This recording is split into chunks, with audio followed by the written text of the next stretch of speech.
Yung magkambal na yung magkambal na tuta kinuha ng kaibigan ko, kaklase ko nung elementary tsaka school.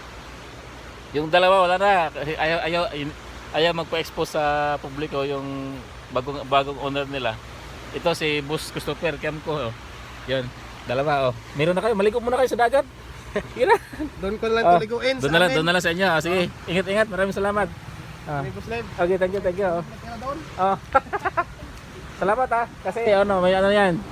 May mag-alaga na. Oh.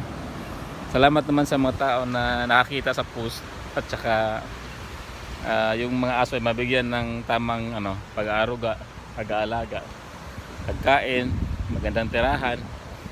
So okay naman siya. Natsimpuhan lang siguro na napunta ko dito kanina at saka nakita ko yung mga tuta na yon.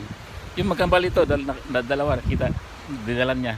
Uwi na sana ako kanina yung ko rin, problema yung signal ko sa data ko, mahina. Kasi malabo nga yung panahon kanina.